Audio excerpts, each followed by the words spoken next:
Vous êtes branchés sur la fréquence 9-3/4. Le podcast Harry Potter, chapitre par chapitre. Bonjour à tous et bienvenue dans ce nouvel épisode de fréquence 9-3/4. Je suis Jérémy. Et je suis Marina.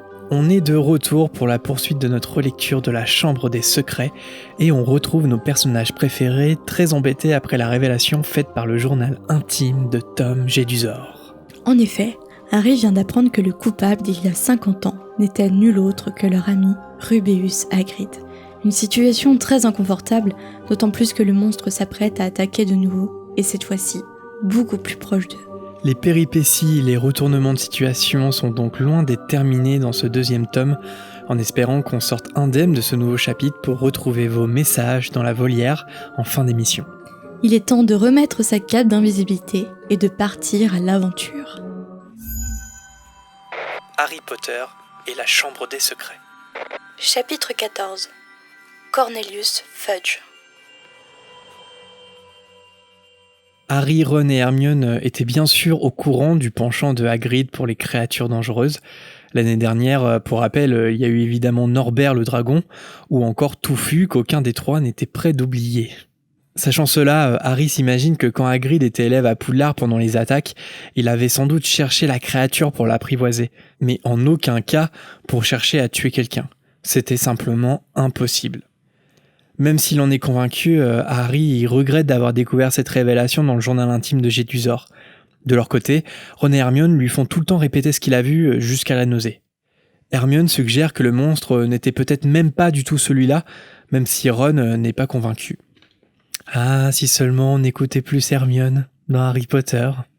Elle a raison, une fois n'est pas coutume. Harry ajoute qu'ils ont toujours su que Hagrid avait été renvoyé. Et après son expulsion, les agressions ont apparemment cessé vu la récompense obtenue par Jedusor. Alors sur YouTube, il y a Allfunk qui s'est fait la remarque que c'est bizarre d'avoir laissé la récompense de Jedusor dans la salle des trophées, après toutes les horreurs qu'il a commis par la suite. Tu en penses quoi, toi, personnellement ? Je trouve ça assez bizarre aussi, j'aurais le réflexe de les enlever. Mais après, comme tu m'as fait bien remarquer, s'il les avait enlevés, il n'y aurait plus d'histoire. Après, il laisse la trace de Jedusor dans la salle des trophées, mais personne ne sait que Voldemort avait cette identité avant de devenir le mage noir, en fait. Ouais. Mais après, c'est vrai qu'il y en a qui savent, et notamment Dumbledore. Mais est-ce que tout le monde à Poudlard, c'est plutôt la question que je me suis posée, est-ce que tous les professeurs et les anciens camarades de Tom Jedusor savaient que c'était Lord Voldemort ? Est-ce que tout le monde était au courant de sa transformation, en fait ? Pour ceux, par exemple, qui ont connu Tom Jedusor, c'était une personne différente de Lord Voldemort, ils n'ont jamais fait le rapprochement, en fait. Ouais, c'est possible, ouais. Là, je sais pas si on a des infos encyclopédiques là-dessus. Par exemple, ceux qui l'ont côtoyé à Poudlard, est-ce qu'ils ont su, après coup, que c'était devenu Lord Voldemort ? C'est une bonne question. Je ne sais pas. Alors après, que les gens aient su ou pas, que l'identité de Tom Jedusor soit connue ou pas, par exemple à Poudlard, je pense que Dumbledore c'est sûr, je pense que McGonagall, Severus Rogue, il y a plein de gens à Poudlard qui savent que Tom Jedusor est devenu Lord Voldemort. Mm-hmm. Et pour autant, c'est vrai qu'il y a la médaille dans la salle des trophées. Alors après, c'est utile à l'histoire, mais pas tellement en fait. Enfin, c'est juste que ça permet à Ron de faire le lien avec la récompense qu'il a nettoyée pendant sa retenue, et ça permet aussi à ce moment-là du chapitre qu'ils se disent le monstre devait être quand même celui-là parce qu'il a reçu une récompense et les attaques ont arrêté après. Ça permet de valider en fait ça. Oui, ça permet de compléter le raisonnement.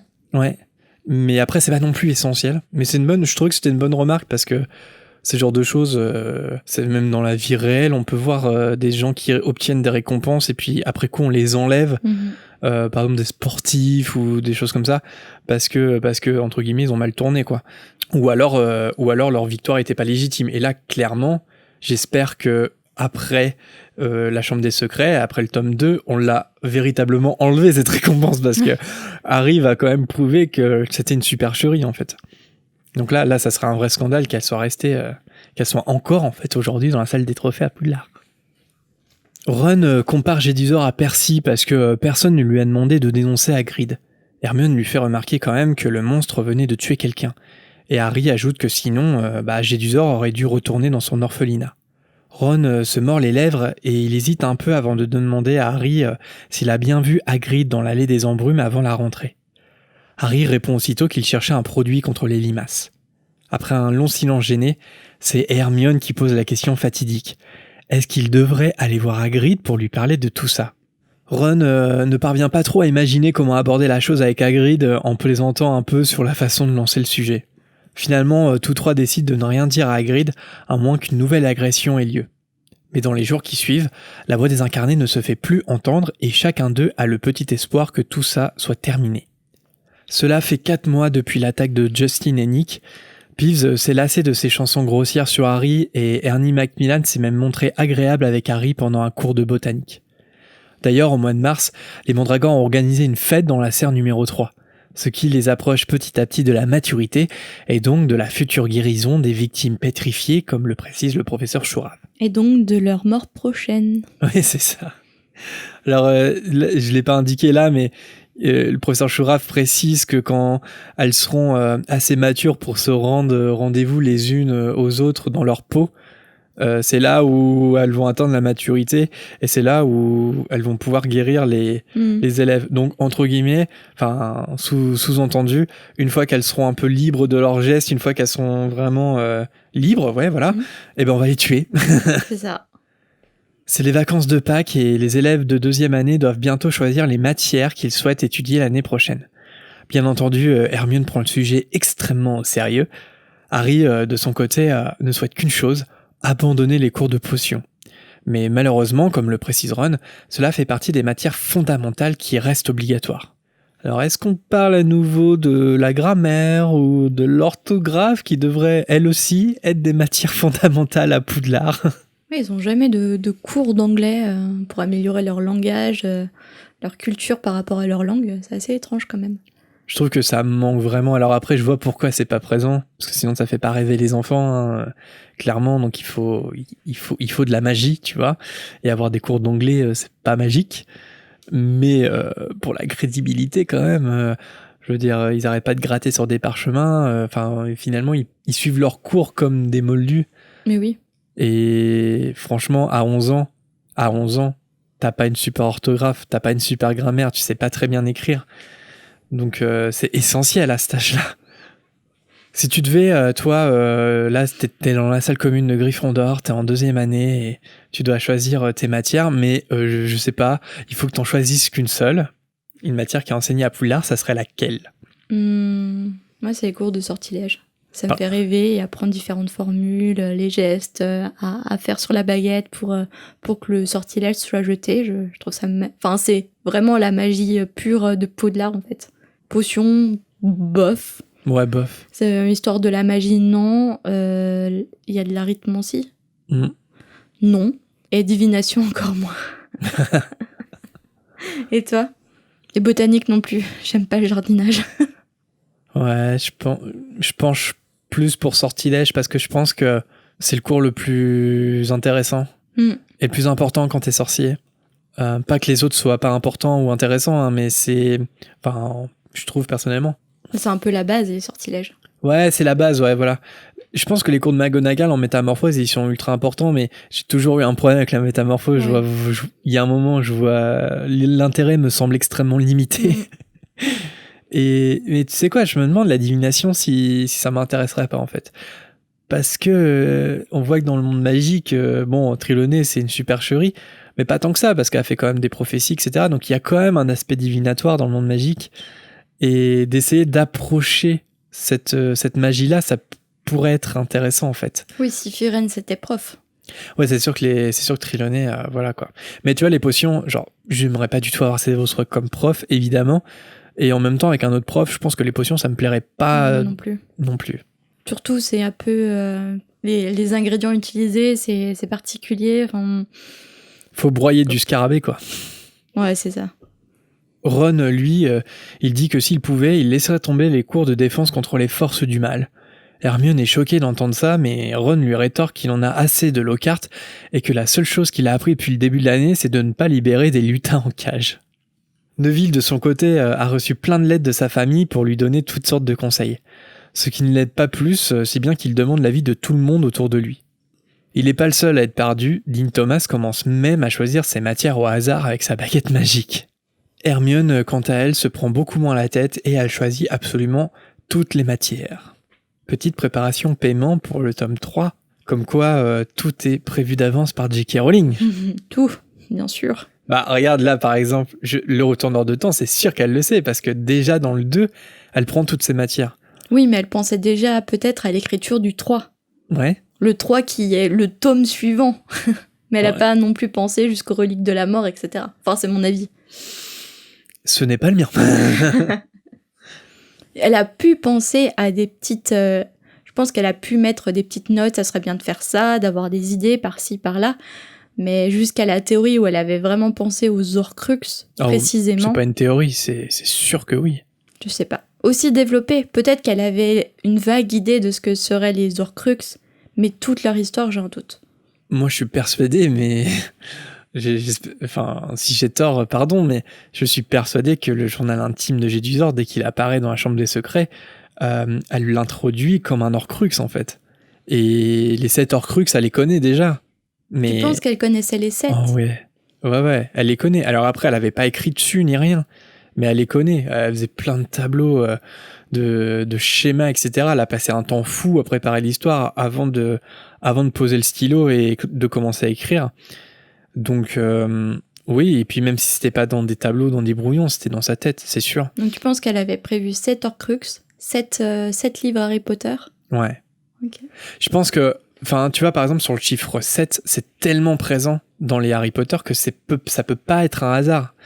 Donc, tout est lié, en fait, tu vois ce que je veux dire ? Mm-hmm. Après, de là, je veux dire, les histoires secondaires... comment l'histoire se développe, etc. Non, ça a participé à l'écriture de chaque tome, mais les fondamentales, tout était prévu d'avance. Enfin, moi, je pense. D'accord. Bon, évidemment, Harry, lui, il n'a pas reçu de conseils de la part des Dursley, comme Neville avec sa famille. Par contre, Percy ne se prive pas de lui en donner plein, en lui affirmant que l'essentiel, c'est de déterminer ses choix en fonction de ses points forts. Sauf que la seule discipline dans laquelle Harry est vraiment doué, c'est le Quidditch. Par conséquent, il décide de prendre les mêmes matières que Ron, comme ça, en cas de difficulté, il était sûr d'avoir un ami pour l'aider. Et ça, c'est beau. Le prochain match de Quidditch contre les Poufsouffles avance d'ailleurs à grands pas, ce qui amène Dubois à organiser des séances d'entraînement tous les soirs. La veille du match, en rentrant de sa dernière séance, Harry tombe sur Neville en haut des marches du dortoir. Il est apeuré et il lui dit qu'il ne sait pas qui a fait ça. Harry comprend de quoi il parle quand Neville pousse la porte du dortoir. La valise de Harry a été vidée, sa cape déchirée, ses draps arrachés et les tiroirs de sa commode retournés sur son matelas. Avec l'aide de Neville, il commence à rassembler ses affaires. Au bout d'un moment, Ron, Dimus et Simus rentrent dans le dortoir en même temps et ils sont tous aussi stupéfaits par ce qui vient de se passer. Ron, il dit que la personne qui a fait ça devait chercher quelque chose de précis. Et en effet, une fois que Harry a fini de rassembler toutes ses affaires, il se rend compte que quelque chose manque. Il chuchote alors à l'oreille de quoi il s'agit. Le journal intime de Jedusor a disparu. Les garçons s'empressent de descendre dans la salle commune pour en informer Hermione, qui est en train de lire dans un coin. Hermione, atterrée, fait la remarque que c'est forcément un Gryffondor, parce que personne d'autre ne connaît le mot de passe. Alors c'est assez flippant, je trouve, d'imaginer Ginny retourner les affaires de Harry dans tous les sens, comme possédée par l'esprit de Voldemort. On peut dire qu'elle est possédée en quelque sorte. Ouais. Parce que même si elle a plus le journal, elle garde un fort lien, une forte soumission à Tom Jedusor. Et c'est ce qui la pousse à faire cette chose en fait. Ouais. Il y a ça, et puis il y a la culpabilité aussi, je pense. C'est la crainte que Tom Jedusor révèle tout ce qu'elle a pu dire à Tom. Parce qu'elle a parlé beaucoup de Harry, etc. Donc je pense qu'il y a quelque chose qui... En elle prend la décision, Ginny décide de faire ça, mais par contre, le fait qu'elle retourne toutes ses affaires, qu'elle déchire les poches et tout, je pense que ça, c'est lié à sa possession sa connexion en tout cas avec Lord Voldemort. Tu vois, je sais pas, je l'imagine un peu les yeux rouges et hargneuse, tu vois, comme une harpie, tu vois, quand elle fait ça, et c'est assez flippant, je trouve. Le lendemain matin, un soleil radieux se lève, ce qui enchante Dubois pour le match à venir. Harry, de son côté, il ne cesse d'observer les Gryffondors qui l'entourent de façon paranoïaque. J'imagine bien lancer des petits regards à droite à gauche. Hermione lui avait demandé de signaler le vol, mais Harry n'aimait pas trop l'idée car il devrait alors révéler l'histoire du journal. Au moment de quitter la grande salle en compagnie de Ron et Hermione, le sang de Harry se glace. La voix désincarnée se fait à nouveau entendre. « Tu es, cette fois, déchiré, écorché. » Harry pousse un cri qui fait sursauter Ron et Hermione. Il leur dit qu'il entend à nouveau la voix dans sa tête. Hermione se met alors à se frapper soudainement le front avec sa main. Elle s'exclame qu'elle vient de comprendre quelque chose et qu'elle doit immédiatement aller à la bibliothèque. Du classique Hermione, comme le fait remarquer Ron, mais Harry, lui, il reste dubitatif. Le bruit des élèves qui quittent la grande salle pour se rendre au stade de Quidditch l'empêche de se concentrer à nouveau sur la voix. De toute façon, il devrait se dépêcher de rejoindre les vestiaires, comme lui fait remarquer Ron. Alors Harry s'empresse d'aller chercher son imbus 2000 avant de rejoindre la foule qui se dirige vers le stade. La voix désincarnée continue de le préoccuper et il tente de se réconforter à l'idée qu'au moins personne dans le stade ne pourra se faire attaquer par le monstre. Bientôt, les équipes de Gryffondor et Poufsouffle se font face sur la pelouse du stade, tous prêts à décoller. Mais à ce même moment, McGonagall fait son apparition avec un énorme mégaphone violet en disant d'une voix puissante « Le match est annulé !» Des cris et des huées résonnent immédiatement partout dans le stade. Dubois se précipite sur McGonagall en lui disant qu'il faut absolument jouer pour gagner la coupe. Mais le professeur ne lui prête aucune attention. C'est la fameuse réplique dans le film que t'aimes bien. Mais on n'annule pas le Quidditch. Mais professeur, on n'annule pas le Quidditch. Il joue bien à ce moment-là. Sean Bakerstaff qui joue Olivier Dubois. McGonagall poursuit en ordonnant à tous les élèves de se rendre immédiatement dans leur salle commune où on leur donnera plus d'informations. Puis le professeur McGonagall fait signe à Harry de la suivre. Sur le chemin, Harry se demande de quoi on va bien pouvoir l'accuser encore. Ron se détache bientôt de la foule pour le rejoindre, et en le voyant, McGonagall lui dit que finalement il vaut mieux que Ron la suive également. Dans la foule des élèves qui rejoignent le château, certains sont furieux, d'autres semblent plus inquiets. Harry et Ron continuent de suivre le professeur McGonagall qui les conduit vers l'infirmerie. Elle leur prévient qu'une double agression vient d'avoir lieu et qu'ils risquent d'avoir un choc. L'estomac de Harry se contracte douloureusement, tandis que McGonagall les fait rentrer dans l'infirmerie. À l'intérieur, Madame Pomme-Fraîche est penchée sur une élève de 6e année. Harry la reconnaît immédiatement. C'est l'élève de Serdaigle à qui ils avaient demandé où se trouvait la salle commune de Serpentard quand Ron et lui étaient transformés en Crabbe et Goyle. Mais comme l'avait précisé McGonagall un peu plus tôt, il s'agissait à nouveau d'une double attaque. Et sur le lit d'à côté, gisait une seconde victime. Sur ce lit se trouve Hermione. McGonagall leur raconte qu'elle a été retrouvée près de la bibliothèque et qu'un miroir a été retrouvé près d'elle. Après avoir accompagné Harry et Ron à la tour des Gryffondor, McGonagall fait une annonce. À partir d'aujourd'hui, un couvre-feu va être imposé aux élèves. Plus personne hors des dortoirs à partir de 18h.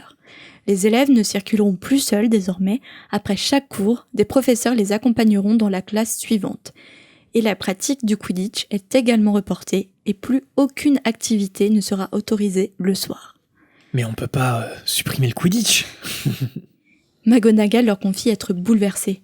À terme, si le coupable n'est pas arrêté, l'école sera fermée. Après le départ maladroit de leur directrice de maison, les élèves commencent à réagir à la situation. Selon Lee Jordan, Poudlard devrait renvoyer les Serpentards chez eux. Tout tourne autour de cette maison. Aucune victime Serpentard n'est à déplorer, et l'héritier et le monstre sont également Serpentards. Son idée semble conquérir quelques élèves. Petit aparté, dans un précédent épisode, on se demandait pourquoi Percy se baladait dans les couloirs. Et c'était à ce moment-là où Harry et Ron, transformés en Crabbe et Goyle, avaient vu Drago et il y avait Percy aussi avec eux qu'ils avaient chopé dans les couloirs, dans les cachots. Et Drago pensait que c'était parce qu'il voulait attraper l'héritier à lui seul. Mais un auditeur a suggéré que Percy traînait souvent dans les couloirs pour voir sa petite amie, Pénélope Dauclair, Pénélope qui fait partie des nouvelles victimes de l'héritier, ce qui a prouvé également au malheureux Percy que même les préfets peuvent être des cibles. Et d'ailleurs, ça coïncide parce qu'en fait, juste avant de voir Percy dans les cachots, c'est justement à Pénélope Dauclair qu'ils ont demandé le chemin. Et elle revenait peut-être des cachots. Enfin, elle revenait des cachots.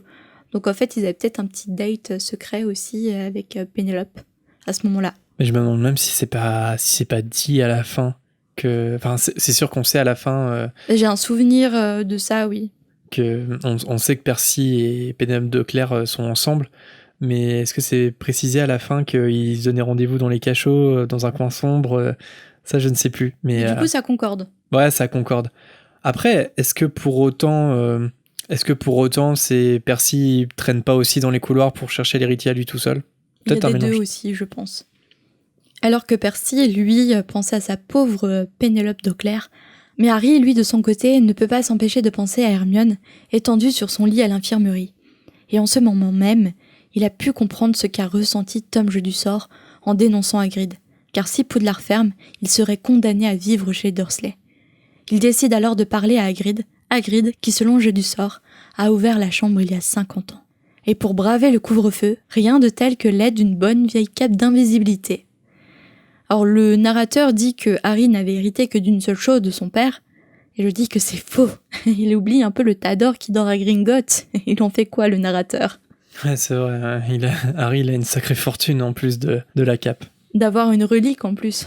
Ouais. Comme on l'apprendra par la suite. Et comme J.K. Rowling l'a prémédité. Être invisible ne suffisait pas à sortir du château en toute tranquillité. Des rondes de professeurs, de préfets ou encore de fantômes se tiennent à l'affût de tout signe suspect. La cape n'étouffe pas les bruits provoqués par ceux qui la portent. C'est ainsi que Ron et Harry ont failli se faire repérer par Rogue après que Ron se soit cogné l'orteil près de lui. Heureusement, l'éternuement de Rogue a étouffé le juron poussé par le maladroit. Enfin, Harry et Ron atteignent leur but. Après avoir frappé à la porte de la cabane, Hagrid leur ouvre aussitôt en tenant une arbalète à la main.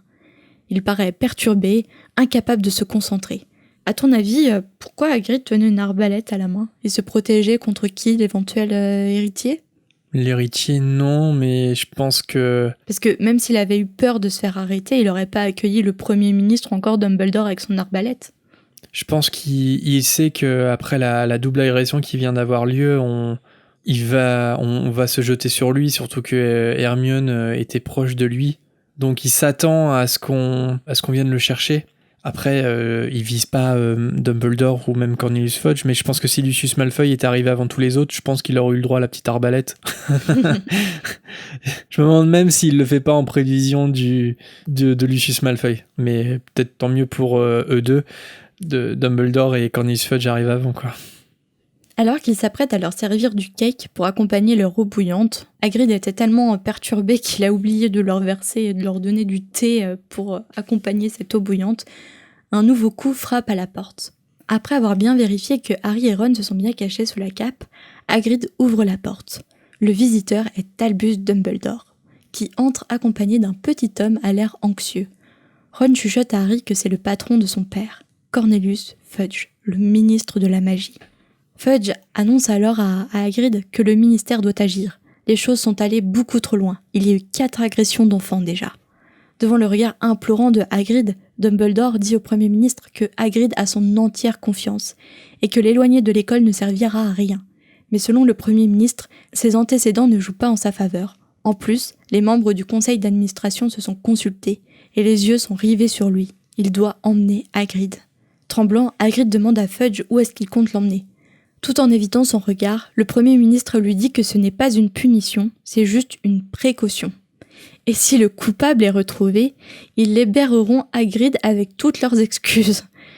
J'ai trouvé cette scène effroyable. C'est juste un principe de précaution, on enferme un innocent présumé, parce que là pour le coup c'est pas parce que c'est un coupable présumé, c'est un innocent présumé, Hagrid. Et c'est juste en fait pour que Fudge garde la face et garde son poste de Premier ministre et qu'il ne soit pas acculé par les sorciers ou bien les conseils d'administration.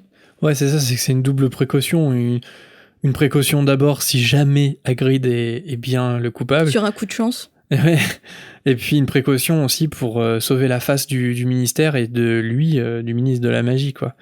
Mais il y a une constante parce que Rufus Scrimgeour aura exactement la même tactique avec Harry, en fait. C'est-à-dire qu'il veut que Harry rejoigne le camp du ministère, mais pas pour collaborer, pas pour travailler ensemble. Il s'en fiche limite, surtout Harry. Mais ce qu'il veut, c'est être vu auprès de Harry Potter, d'être vu auprès du survivant. Et en fait, beaucoup de choses dans la politique, dans Harry Potter et dans la vraie vie est affaire de communication et d'apparence, quoi.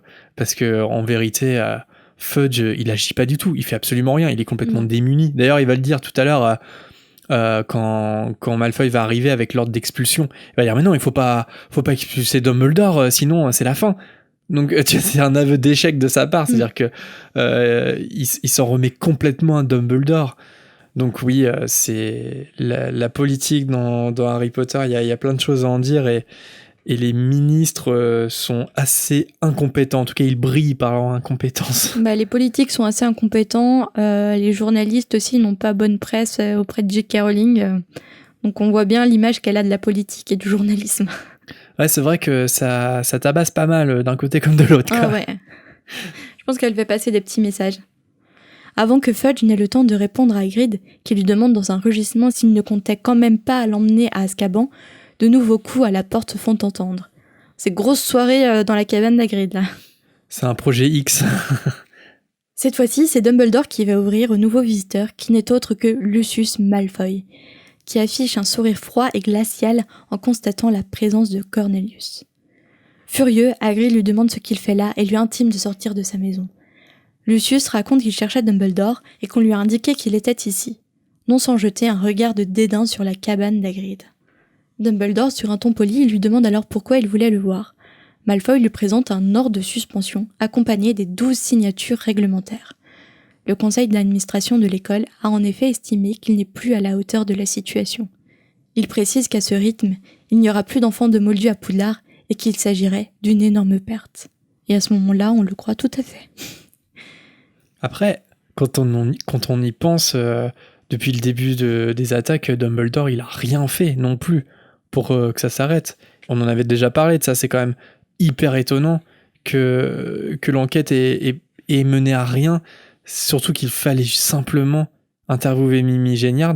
Les enfants vont réussir à le faire, alors que eux, ils ont même besoin de faire la connexion entre Mimi Géniard et la Chambre des Secrets, alors que Dumbledore, il sait que c'est la victime du basilic. Oui, mais Dumbledore s'en est remis à Harry comme d'habitude. Ouais, ça donne cette impression-là. Comme d'habitude. Non, mais c'est Harry qui va s'en charger. C'est lui qui a besoin de savoir, mais il peut pas anticiper le fait que c'est lié au journal intime et le journal intime c'est lié à Voldemort. Ça, il l'anticipe pas du tout. Donc, ouais. En même temps, Dumbledore, je dis pas que Lucius a raison, hein, mais il a raison sans avoir raison en fait. C'est-à-dire que Dumbledore, c'est vrai qu'il a rien fait. Enfin, en tout cas, s'il a fait des choses, ça a rien donné quoi pour le moment. Mais en même temps, il est pas coupable non plus. Non, mais ça se demandait, est-ce qu'il a cherché l'entrée de la Chambre des Secrets, Dumbledore, oui, ou pas? Mettre quelqu'un, si Dumbledore n'y arrive pas, personne n'y arrivera en fait. Bah la prof aussi. Oui, mais Harry Potter, ouais. Je veux dire, tu mets Rogue comme directeur d'école. Ouais. Les choses ne vont pas changer. C'est juste une bonne excuse pour Lucius d'évincer enfin Dumbledore. Ça faisait des années qu'il attendait ça. Ouais. Mais c'est vrai que c'est toujours une petite parenthèse dans l'histoire. On se dit, est-ce que Dumbledore est déjà allé voir Mimi Géniard et a déjà eu une discussion avec elle sur les circonstances de sa mort? Et est-ce que s'il a déjà eu cette discussion, est-ce qu'il avait vraiment pas moyen de trouver l'entrée? Alors après, je veux dire, c'est un oubli d'histoire. En tout cas, c'est une parenthèse, comme je dis, parce que forcément, il faut qu'il y ait la parenthèse pour que l'histoire fonctionne. Donc, oui, voilà. C'est nécessaire. Les réticences de Fudge et la colère de Hagrid ne changent rien à la décision du conseil d'administration, et Dumbledore se résout à s'y plier. Cependant, il précise d'une voix claire qu'il ne quittera jamais vraiment l'école tant qu'il y aura toujours quelqu'un pour lui rester fidèle, et qu'à Poudlard, une aide sera toujours apportée à ceux qui en ont besoin. Et pendant un instant, Harry a quasiment la certitude que Dumbledore regardait dans leur direction. Alors que tout le monde sort de la cabane, Hagrid, après avoir pris une profonde inspiration, déclare que si quelqu'un voulait découvrir quelque chose, il lui suffirait de suivre les araignées. Elles leur indiqueront le bon chemin. Fudge est stupéfait devant Hagrid. Et j'imagine Fudge regarder Hagrid qui parle dans le vide, donner des indices, une énigme, ça doit être un peu bizarre comme situation. Il se dit pas, est-ce qu'il parle pas à quelqu'un qui sera invisible? Surtout qu'ils sont pas très observateurs, parce que normalement il y a 3 tasses de thé, il y a il y a du cake, donc normalement s'ils avaient bien regardé, ils voyaient bien que Hagrid avait des visiteurs. Ouais, la question que je me pose, c'est est-ce que Dumbledore il voit dès le départ qu'il y a Harry et Ron, ou est-ce que comme tu le décris, il y a un moment il voit les 3 tasses et puis il fait un sortilège pour essayer de détecter qui était là avant et c'est à ce moment-là qu'il voit Harry et Ron? Même pas besoin de sortilège, je pense que Dumbledore, il est assez intelligent pour supposer que c'est Harry et Ron qui est attablé précédemment avec Hagrid. Et il a peut-être une sorte d'instinct de voir où est caché Harry et Ron. Hagrid ajoute également d'une voix forte qu'il faudra que quelqu'un pense à donner à manger à Croque-Dur. Pauvre petit Croque-Dur. Et d'ailleurs, Croque-Dur, ça m'a perturbée parce que je lis pas les écrits après sur Pottermore, etc. Mais j'ai fini de relire la saga. Et en fait, dans la saga, on parle pas du sort de Hagrid, de Croque-Dur après la bataille de Poudlard. C'est assez perturbant. En fait, il parle quasiment de personne, en fait, après la bataille de Poudlard. Après le live apéro qu'on a fait, on va encore m'accuser de me mettre la corde au cou. Mais je pense que Hagrid, il est décédé aujourd'hui. Il peut, certes, c'est un demi-géant, mais il est très très vieux, Hagrid. La preuve, c'est qu'il était à Poudlard en même temps que Voldemort. Non, mais il a survécu à la bataille de Poudlard. Ouais, par contre, il a survécu. Mais Croque-Dur. Est-ce que 19 ans plus tard, il était encore en vie ? Bah, Croque-Dur, non. Bah non, mais Croque-Dur, après la bataille de Poudlard, est-ce qu'il a survécu ou pas ?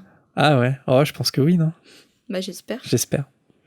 Après que la porte se soit refermée sur les visiteurs et Hagrid, Ron enlève la cape d'invisibilité. Selon lui, l'école ferait bien de fermer après le départ de Dumbledore, parce que sans lui, il y aura une agression par jour.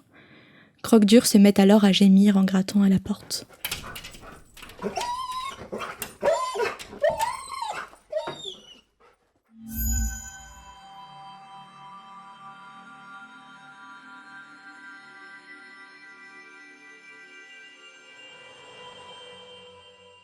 Merci Marina pour ce nouveau chapitre. Merci Jérémy. Alors, il est temps de renommer le chapitre et de choisir son personnage préféré, ou en tout cas celui-là qui nous a le plus marqué dans le chapitre. D'abord, si tu devais renommer le chapitre, tu aurais fait comment, Marina ? Alors, j'ai pas du tout été inspirée pour ce chapitre. Harry Potter et la Chambre des Secrets, chapitre 14, une simple mesure de précaution. Ouais, moi j'ai pas été trop inspiré non plus. J'ai choisi Harry Potter et la Chambre des Secrets, chapitre 14, si proche et si loin de la vérité. Parce que je trouve qu'à ce moment-là, dans l'histoire, c'est vraiment le cas, en fait. Ils sont proches de découvrir qui a fait ça, enfin, qui est l'héritier, etc. On va bientôt le savoir dans le tome. Mais en même temps, ils sont hyper éloignés parce que ils sont là, ils soupçonnent Hagrid. Enfin, en tout cas, ils ont des questions à lui poser. Alors qu'Hagrid, il est innocent. Et enfin, voilà, je sais pas, je trouve qu'ils sont pas loin de la découvrir et en même temps qu'ils sont encore éloignés. Et j'étais pas trop inspiré pour faire une blagounette. Mais ils ont le mauvais héritier et le mauvais monstre. Donc 0 sur toute la ligne quand même. Ouais. Mais la vérité approche. Et si tu devais sélectionner un personnage dans le chapitre ? Fudge. Il apparaît pas beaucoup, mais en quelques lignes, on voit tout le caractère de ce politicien qui est quand même assez lâche. On le reverra plus tard dans la saga, mais ça montre que tout est une question d'apparence, comme on a pu dire plus tôt, et il est prêt à envoyer un innocent en prison pour garder la face à tout le monde. Donc Fudge, ouais. Un politicien qu'on aime bien détester. Ouais, surtout que ça va s'empirer au fur et à mesure, quoi. Surtout dans la Coupe de Feu. Ouais, enfin dans l'Ordre du Phénix, où du coup il fait comme si Voldemort était parvenu. Et puis même dans le tome d'après, en fait, sa façon de surprotéger Harry, parce qu'il y a Sirius Black, et au moment où Sirius Black s'échappe, il veut pas du tout entendre la vérité, etc. Enfin, bref, jusqu'à la fin de son mandat, il a été terrible. Ouais, c'est un très très très mauvais ministre, et puis on le sait qu'il envoie des hiboux en quotidien à Dumbledore parce que pour savoir, etc. Enfin, bref, c'est vrai que c'est un personnage assez détestable. Et moi, j'ai choisi un personnage que j'aime bien, enfin un personnage du coup vraiment meilleur personnage. Et une fois n'est pas coutume, je choisis Hermione parce que je trouve qu'elle a raison sur toute la ligne. Enfin, c'est vraiment le personnage lumineux là dans ce chapitre parce que elle a raison concernant le monstre quand elle dit que c'est peut-être pas l'araignée de Hagrid le responsable. Et puis c'est elle qui découvre la vérité avant tout le monde et en plus de ça, elle sauve la vie à une autre élève. Bref, une vraie championne. Elle a raison en permanence. Ça lui arrive de se tromper. Par exemple, dans le premier, elle pense que c'est Rogue qui veut la pierre philosophale. Elle est comme les deux autres. Ça lui arrive de se tromper, mais là, franchement, juste avec Harry qui entend la voix, elle comprend que c'est un basilic, alors que le plus grand sorcier de tous les temps, en 50 ans, il n'a jamais fait ce raisonnement, tu vois. Et c'est une sorcière absolument incroyable, elle a 12 ans à ce moment-là. Hein. Bah, puis on le verra dans les reliques de la mort, hein, quand Harry se lance dans l'aventure avec Ron et Hermione. Il n'avait rien prévu. Heureusement qu'Hermione était là pour la protection, par exemple, et puis pour la prévision de prendre des vêtements, de prendre des livres, elle a été extraordinaire dans ce tome. Hein. Ouais, je pense qu'ils auraient pas fait long feu sans elle. Non, je crois pas. Et on passe tout de suite à la volière avec vos hiboux.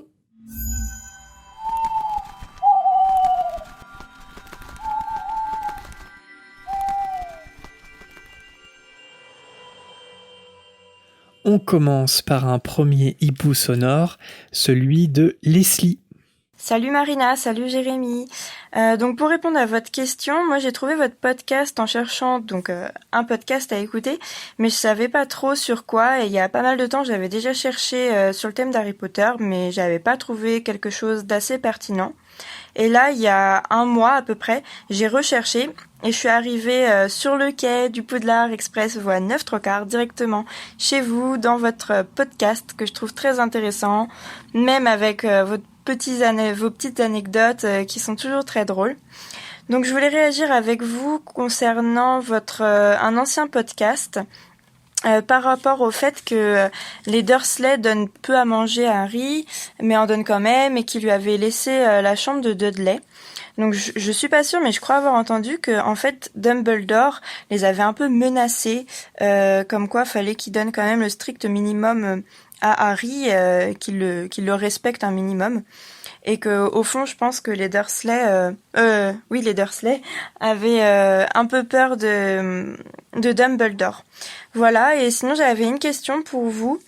Donc, quand vous enregistrez vos podcasts, est-ce que vous louez un studio ou est-ce que vous faites ça chez vous? Et est-ce que vous faites un chapitre, puis plus tard, la semaine d'après, un autre chapitre, ou est-ce que vous faites parfois 3 chapitres à la suite? Voilà, c'est mes petites questions. Sinon, changez rien, vous êtes très bien comme ça. Des bisous. Merci Leslie pour ton hibou sonore. Alors déjà, on est très content que tu nous aies découvert. Alors, dans quelles conditions on enregistre? Alors non, on loue pas un studio. Non. On enregistre dans notre appartement. Et à quelle fréquence? En fait, on essaie d'avoir des épisodes d'avance, mais on n'y arrive pas. Et puis de toute façon, on peut pas trop en avoir d'avance avec la volière, en fait. Donc, en fait, on enregistre généralement en début de semaine ou dans le week-end l'épisode qui sort le week-end d'après, en fait. Voilà, tout simplement. Donc, on enregistre pas en temps réel, mais presque, quoi. Il y a quelques jours de post-production, de montage, etc., et de préparation, et puis ça sort dans vos oreilles. Et sinon, concernant Dumbledore et les Dursley, alors quelles sont les réelles conditions imposées par Dumbledore? En gros, qu'est-ce que dit Dumbledore dans sa lettre aux Dursley? C'est vrai que ça a toujours été une question que je me suis posée. C'est toujours une lettre que j'aurais bien aimé lire. Enfin, j'aimerais bien que J.K. la publie, par exemple. Je trouverais ça intéressant. Parce que effectivement les Dursley ils ont peur de Dumbledore, alors après ils ont peur de tous les sorciers, hein. Mais il a forcément donné des conditions. Ils ont peur de Dumbledore, mais ça n'empêche pas de garder Harry pendant 11 ans dans un placard sous l'escalier. Ouais, et ça n'empêche pas Pétunia laisser Vernon dans l'ordre du Phénix lui dire dégage dehors, alors qu'elle sait très bien que, en tout cas elle, hein, parce que c'est surtout lié à elle, qu'elle peut pas laisser Harry partir. Et ça c'est quelque chose qui lui a dit, parce que quand il envoie la beuglante, souviens-toi de ma dernière, c'est de ma dernière lettre, et de justement de cette lettre en particulier. Forcément, Dumbledore, il demande aux Dursley de bien s'occuper d'Harry, mais très clairement, ils sont assez vils et méchants pour oublier assez rapidement les promesses qu'ils font à Dumbledore en acceptant Harry. Et nous passons au hibou sonore de Corentin. Bonjour. Alors j'ai une autre question à vous poser du coup, vu que vous avez déjà répondu à ma question dans un autre épisode, dans un ancien épisode. C'est concernant la chambre des secrets. Pourquoi personne ne l'a jamais trouvée? Je trouve ça bizarre étant donné que ils avaient juste à demander à un fantôme de faire le tour de Poudlard, que ça soit de passer entre les murs ou passer à travers les planchers, etc. Et il l'aurait trouvé. Enfin, je trouve ça bizarre. Voilà. Merci Corentin pour ton hibou.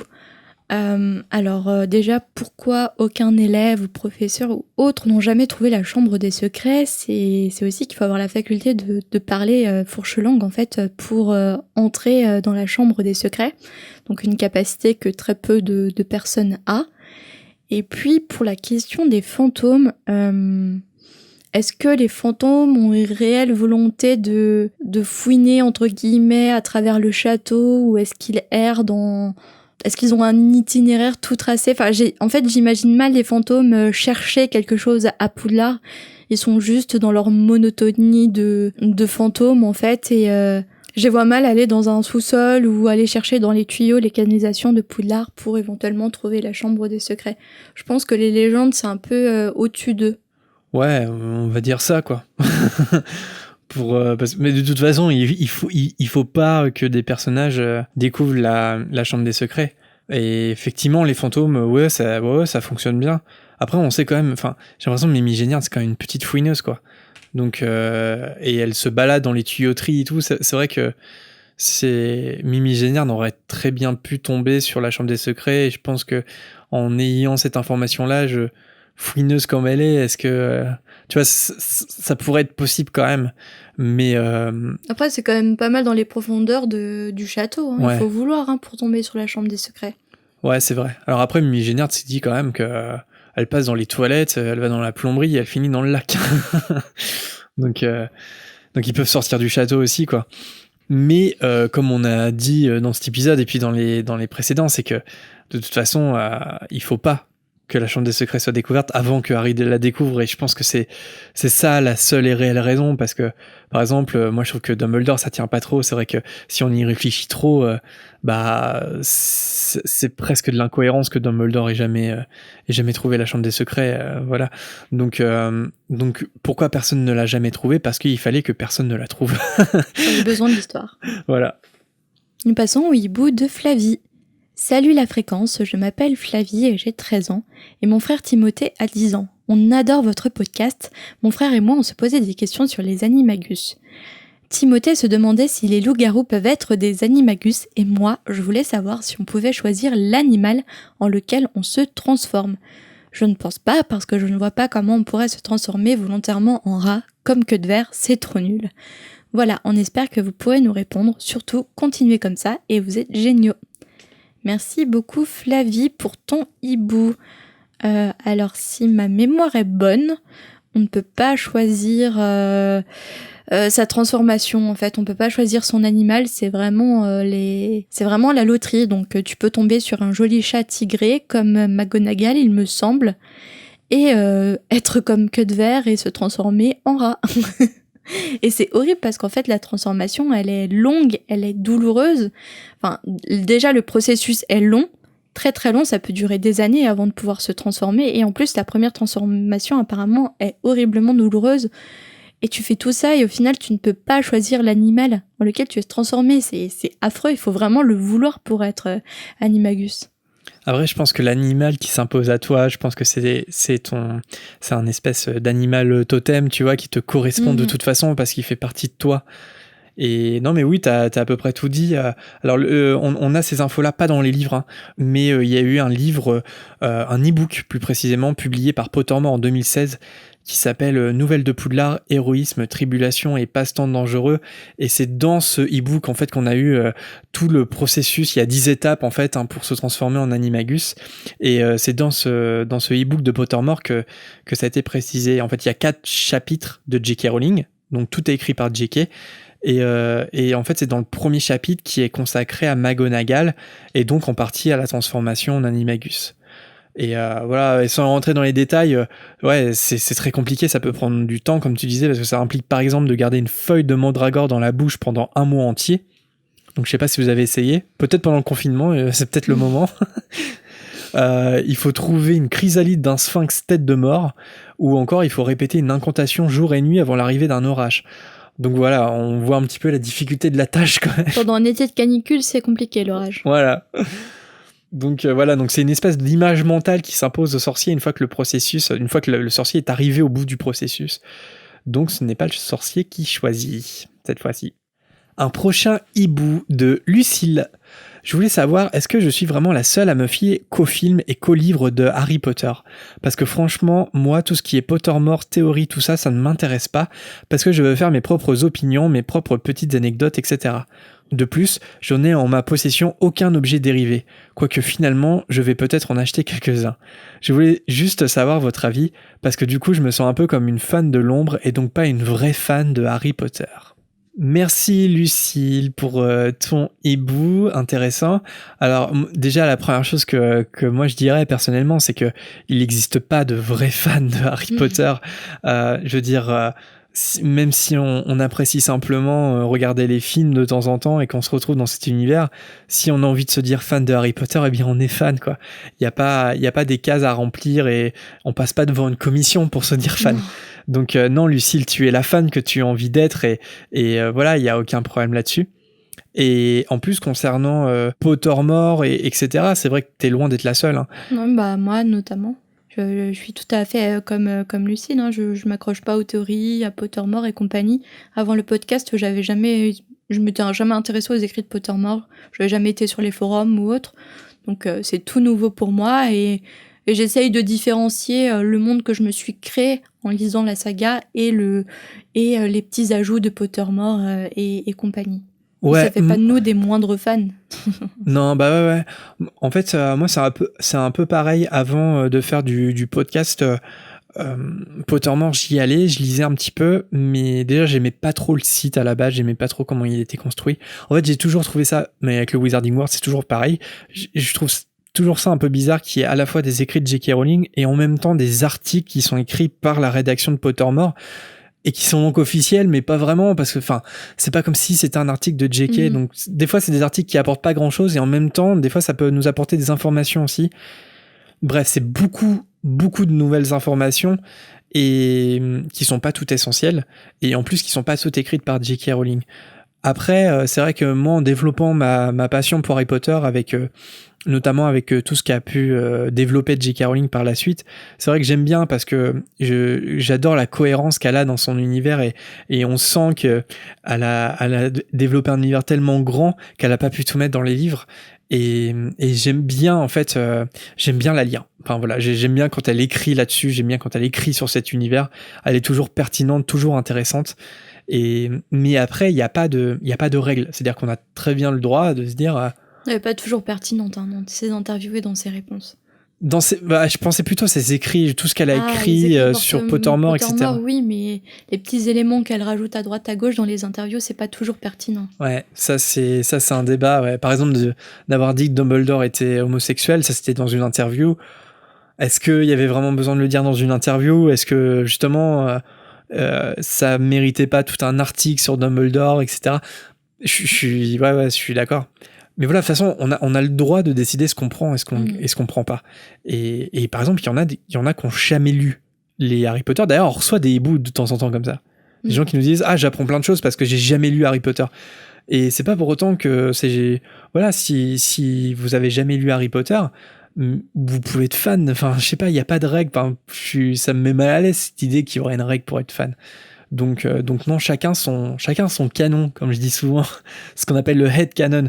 Peu importe finalement la définition qu'on pourrait donner au canon Harry Potter, celle qui prévaut le plus, celle qui est la plus intéressante, la plus passionnante, c'est la vôtre en fait. C'est comment vous vivez votre passion. Et on dit souvent que Harry Potter appartient à ses fans, et c'est vrai, et en fait ça appartient à la pluralité de ses fans, et on n'a pas tous la même façon en fait de s'immerger dans l'univers d'Harry Potter. Et votre façon, c'est forcément la meilleure parce que c'est la vôtre. Voilà, je dirais simplement ça. Donc Lucille, tu es une vraie fan d'Harry Potter. Et pour finir, on fait un gros bisou à ta cousine grâce à qui tu as découvert notre podcast. Voilà, chose promise, chose due. Un dernier hibou de Eline. En réécoutant le dernier chapitre de Harry Potter à l'école des sorciers, je me suis posé une question sur le rôle de Rogue, qui est censé rester fidèle à Voldemort, mais qui l'empêche toute l'année de revenir en défendant Quirrell de chercher la pierre. Rogue joue le rôle d'agent secret qui s'infiltre dans les mange-morts pour Dumbledore et l'Ordre du Phénix et gagne la confiance de Voldemort en apportant des informations à celui-ci avant que Lily et James meurent. Mais n'aurait-il pas intérêt à lui ouvrir le chemin vers la pierre ? Voldemort ne pense-t-il pas que Rogue est du côté de Dumbledore et cherche à retarder son retour ? Je trouve la situation un peu étrange et j'espère que vous aurez une réponse. Alors, si j'ai bien compris, tu te demandes pourquoi Rogue empêche Quirrell d'accéder à la pierre. Alors déjà, si mes souvenirs sont encore bons, c'est Dumbledore qui dit à Rogue de garder un œil sur Quirrell, mais je pense que Rogue n'avait pas conscience que Voldemort était dans la tête de Quirrell. Il n'avait pas conscience que Quirrell agissait sur les ordres de Voldemort. C'est surtout ça en fait. Il n'avait pas conscience que en aidant Quirrell, il aurait pu aider Voldemort. Donc je pense qu'il a suivi les ordres de Dumbledore sans se douter qu'en fait son ancien maître était accroché au corps de Quirrell, tout simplement. Là pour le coup, c'était pas l'agent double en fait, c'était l'agent de Dumbledore qui agissait. Ouais, complètement. C'est ce qu'il raconte à Bellatrix et Narcissa. Il revient là-dessus et il explique que son regret, c'est qu'à ce moment-là, Voldemort lui faisait pas confiance. C'est-à-dire que Voldemort qui se trouvait derrière la tête de Quirrell, il se méfiait de Rogue parce qu'il était professeur à Poudlard et qu'il était aux côtés de Dumbledore. Mais il a raconté une fois que Voldemort est revenu avec un corps, Rogue a raconté à Voldemort que effectivement il pensait que Quirrell était juste un opportuniste et quelqu'un qui voulait voler la pierre pour lui et pas pour Lord Voldemort. Et si il s'était douté une seule seconde que c'était le cas, il l'aurait aidé Voldemort à gagner la pierre philosophale. Donc voilà, est-ce que c'est vrai, est-ce que c'est faux ?